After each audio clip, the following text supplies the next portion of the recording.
va se poursuivre avec deux interventions liminaires d'hommage. La première sera faite par Jean Salençon, membre de l'Institut. Jean, si tu veux bien. J'ai choisi de débuter cette brève évocation par l'introduction que Pierre Habib lui-même avait écrite en tête de l'hommage qu'il rendait à Armand Maier après son décès en 1986. Et vous verrez qu'Armand Maier a été présent dans toute cette histoire que je vais vous raconter rapidement.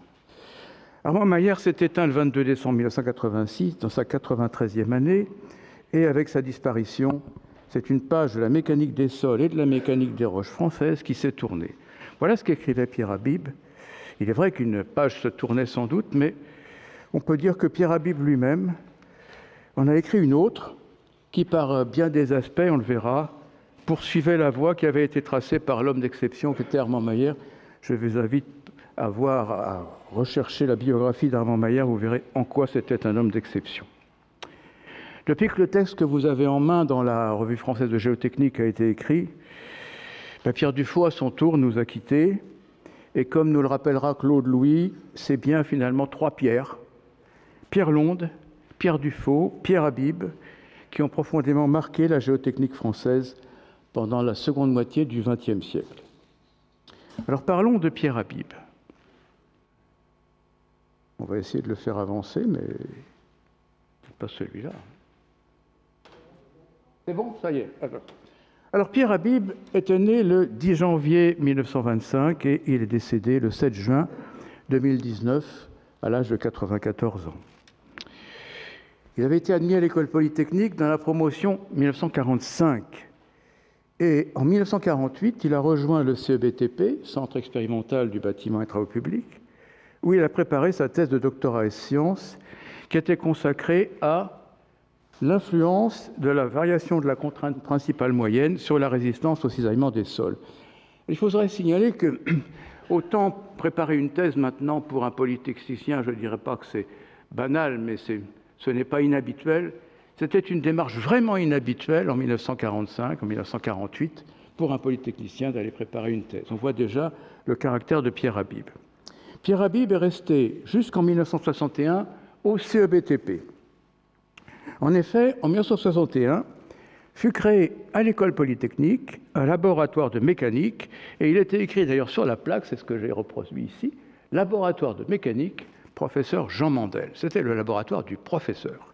Ce laboratoire se trouvait, pour ceux qui se le rappellent, 23 rue de la Montagne Sainte-Geneviève. On montait la petite rue, la porte de l'infirmerie, comme on disait.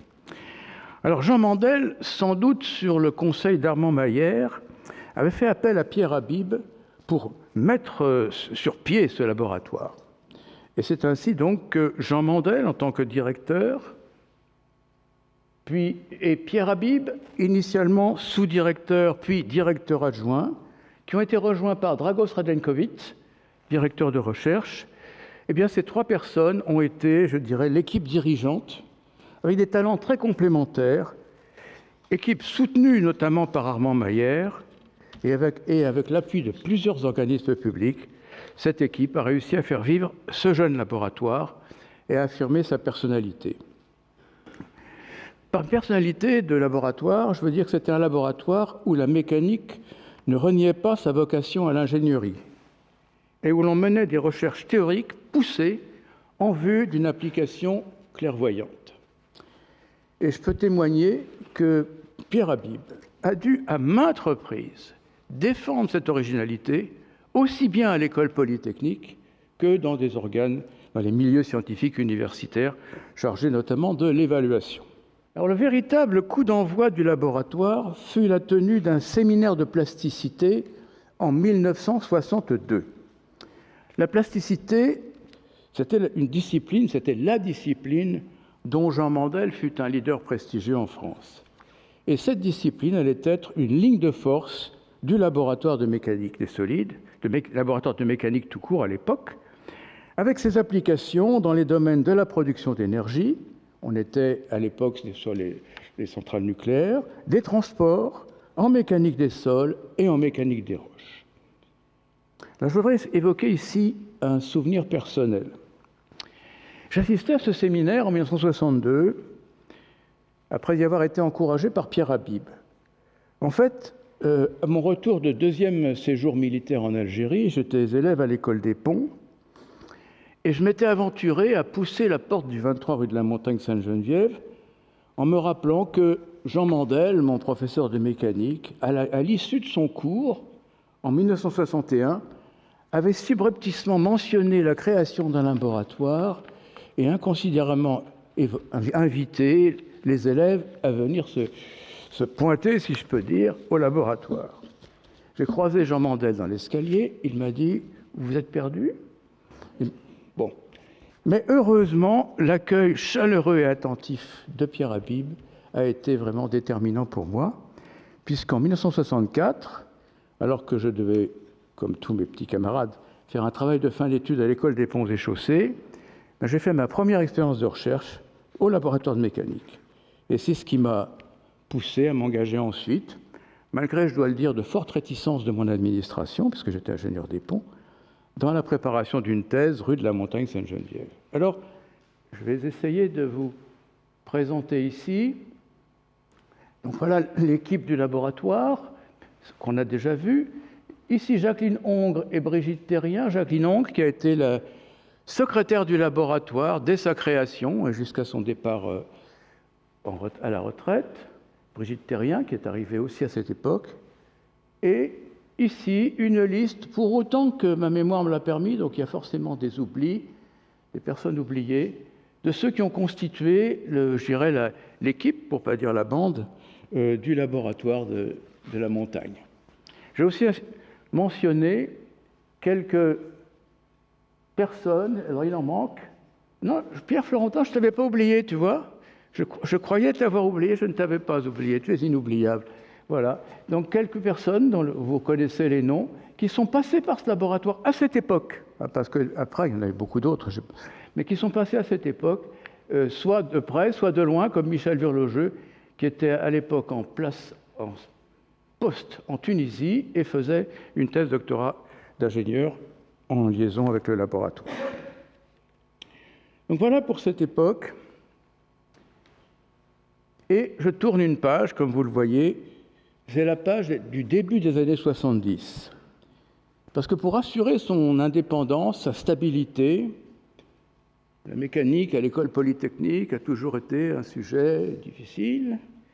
Le laboratoire de l'école polytechnique fut aussi affilié à Armin et associé au CNRS et à l'école des Ponts et Chaussées. Et c'est alors que Pierre Habib est devenu, en 1973, le directeur du laboratoire de mécanique des solides, c'était son nom définitif, poste qu'il a occupé pendant 17 ans. Alors dans ce laboratoire, on peut dire que Jean Mandel, jusqu'à son décès en 1982, en a été une ou là, comme figure tutélaire, au plan scientifique. Et Pierre Habib, tel que nous le percevions, était incontestablement la cheville ouvrière, mais aussi le recours intellectuel dans tous les domaines de ce qu'on appelle désormais la géotechnique, et les grands travaux et les transports. Et je dis cela sans diminuer en rien le rôle de Dragos Radenković, qui était essentiel en ce qui concerne sa connaissance de la littérature internationale. Alors pour parler de Pierre Habib, je dirais qu'il alliait les qualités et les compétences de l'ingénieur et de l'homme de science, si tant est qu'on doive séparer les deux. Je dirais qu'en tant qu'ingénieur, il s'attachait à répondre aux questions qu'ont, c'est-à-dire la nature, la structure, les maîtres d'œuvre, les maîtres d'ouvrage, lui posaient. Bernard Hirsch, qui fut mon directeur à l'école des Ponts, disait « Un ingénieur, c'est quelqu'un qui a toujours une solution de rechange ». Et en homme de science, Pierre Habib tentait de répondre aux questions qu'il se posait ou qui allaient se poser. Son intuition scientifique et sa réflexion théorique étaient toujours solidement accrochées au terrain, le terrain de la réalité physique, mais n'en étaient jamais bridées pour autant. Je dirais que son approche géotechnicienne s'appuyait sur une solide base mécanique, car Pierre Habib était un authentique mécanicien pour qui la mécanique n'était pas un simple sous-produit des mathématiques. Alors, dans l'hommage qu'il rendait à Armand Mayer, Pierre Habib se référait à la tradition française en mécanique des sols, de Coulomb. Coulomb, il est quelque part écrit ici. De Coulomb à Mandel, en passant par Vauban, Poncelet, Rézal, Boussinesq, Gravizet, Bonneau, Cacot. Et il remarquait qu'à part l'invention de l'ancêtre de l'appareil de Casagrande, invention par Alexandre Collin, ce fut le mérite d'Armand Mayer d'avoir compris plus tôt que d'autres l'importance du rôle des laboratoires dans la géotechnique, comme d'ailleurs dans toute technique moderne. Alors, en ce qui le concerne, il avait mis au point en 1950, avec Mayer et Marchand, une méthode originale pour la mesure des contraintes dans les massifs rocheux, une méthode qui a été ensuite utilisée dans le monde entier. Et au laboratoire, il fut le moteur des études expérimentales. Alors, rue de la Montagne, d'abord, ce furent, donc au début des années 60, la réalisation d'essais au triaxial, classique, avec pression de confinement de 100 mégapascales pour les forages pétroliers, 500 mégapascales, et puis à Palaiseau, on a eu la pression de confinement de 2 gigapascales, la mise en place des presses équipées pour enregistrer le fluas des roches pour les applications à l'étude de la tenue des cavités souterraines, vous savez de ce qu'il en était. Il faudrait aussi mentionner les essais la mise au point d'essais sur modèle réduit, destinés à l'étude des roches profondes et de la stabilité des cavités souterraines. Parce que ces essais ont conduit Pierre Habib à s'interroger sur l'effet d'échelle dû à la fissuration. Comme vous avez remarqué en regardant le programme, il en sera question cet après-midi, donc ce sera repris. Je pense que c'est un des mérites de Pierre Habib d'avoir cerné ce concept, dont il sera question tout à l'heure, plutôt que de se borner à l'invoquer. À l'époque, on l'invoquait souvent comme une mystérieuse explication pour les divergences qu'on constatait expérimentalement par rapport à ce qu'on espérait comme règle de similitude. Et c'est avec ce dernier point que je vais conclure l'aspect scientifique. En 1998, comme vous le savez, un colloque avait été organisé pour fêter le jubilé scientifique de Pierre Habib, colloque organisé au Sénat en juin. Et moi, j'étais intervenu et j'avais tenté de caractériser l'approche de Pierre Habib pour les géomatériaux. Alors, je vais essayer tout. J'essaye tout, voilà. Par cette formule un peu lapidaire, c'est le cas de le dire, la surface et le grain. En fait, Pierre Habib avait remarqué dans plusieurs articles que les applications, les analyses que l'on fait de la stabilité des ouvrages adoptent une vision macroscopique, dans laquelle les ruptures globales apparaissent comme dues à de grands ou très grands glissements. Alors, ces approches, les approches classiques qui sont développées se placent dans le cadre de la mécanique des milieux continus. Elles sont bien adaptées à cette vision donc des très grands glissements, et elles sont associées à des critères, Tresca, Coulomb, courbe intrinsèque en général. Alors, il en résulte des règles de similitude. Diapo suivante, merci. Des règles de similitude qui ne concernent logiquement que les paramètres géométriques de l'ouvrage, ça va de soi, son chargement et les caractéristiques mécaniques de résistance des géomatériaux constitutifs qui sont repérés ici. Et dans un article de 1984, donc on va passer à la suivante, Pierre Habib remarquait que certaines intuitions du calcul à la rupture, qui fait partie donc de ces méthodes, pouvaient conduire à des interprétations lacunaires des observations de terrain, et qu'elles occultaient notamment la structure fine de la matière, les grains, et même la structure fine des ruptures elles-mêmes, c'est-à-dire notamment le caractère de rupture progressive. La suivante, s'il vous plaît. Donc voilà une vision de cet article. Dans cet article, il faisait aussi référence à son article de 1961. Dans cet article de 1961, il rapportait des essais de poinçonnement sur un modèle de grande taille, j'ose pas dire un modèle réduit, mais un modèle de grande taille. Alors j'en ai apporté ici le relevé à l'échelle 1,5. Je permets encore de l'étendre avec mes petits bras. Voilà. Donc L'essai qui avait été réalisé était le double de celui-là. C'était un essai de poinçonnement, donc réalisé en 61 par Habib et Chazy. Pour moi, c'est un souvenir que m'a légué Pierre Habib. Voyez, c'est parti. Alors en fait, tout ceci, on va passer à la suivante s'il vous plaît, c'est le problème de la formation des lignes de glissement. Et on peut dire que Pierre Habib, comme vous l'avez vu, y a consacré des publications tout au long de sa carrière. C'est un problème auquel il a, je ne dirais pas qu'il a hanté, mais qu'il a poursuivi tout au long. Et j'ai conservé des terrains à part qu'il m'a remis, qu'il m'a confiés lorsqu'il créait ses archives, peu de temps avant que je fasse de même d'ailleurs, au laboratoire de mécanique des solides. Et pour moi, il est instructif et à la fois émouvant de voir ici cette petite note manuscrite sur son article de 1988, où je brûle ce que j'ai adoré. Ceux qui reconnaissent bien l'écriture de Pierre Habib, d'ailleurs. Alors, je dois terminer par des choses plus factuelles, d'abord. C'est que vous savez que la mode actuelle est à la bibliométrie. Eh bien, pour céder à cette mode, on va passer à la suivante. 250 articles et une dizaine de brevets. Et je vais terminer par un témoignage qui évoque Pierre Habib tel qu'il fut perçu au laboratoire. La suivante, voilà. Alors, ce témoignage est tiré du numéro de décembre 2019 de la revue officielle de la Société mexicaine d'ingénierie géotechnique, qui s'appelle Geotecnia.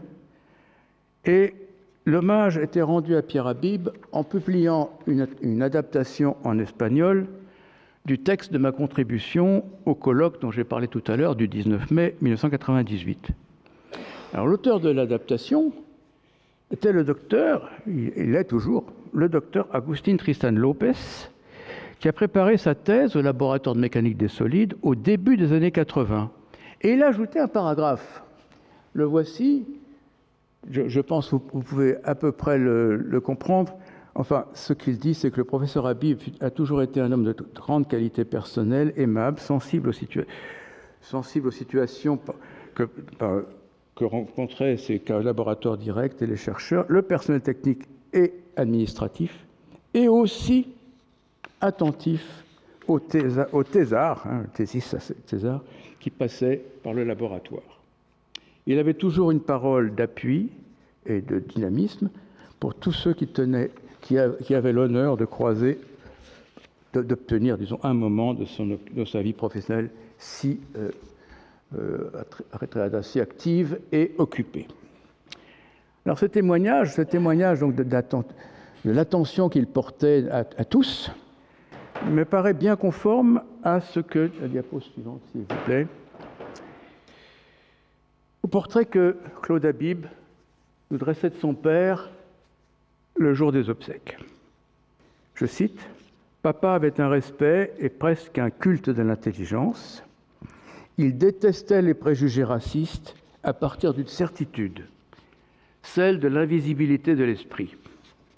Il m'a souvent répété que rien ne signalait extérieurement l'intelligence. L'intelligence et le savoir pouvaient se dissimuler sous n'importe quelle enveloppe personnelle. » La suivante, s'il vous plaît. Comme nous l'écrivait le professeur Gianantonio Sacchi Landriani de Milan, qui a bien connu Pierre Habib fut un vero signore. Merci.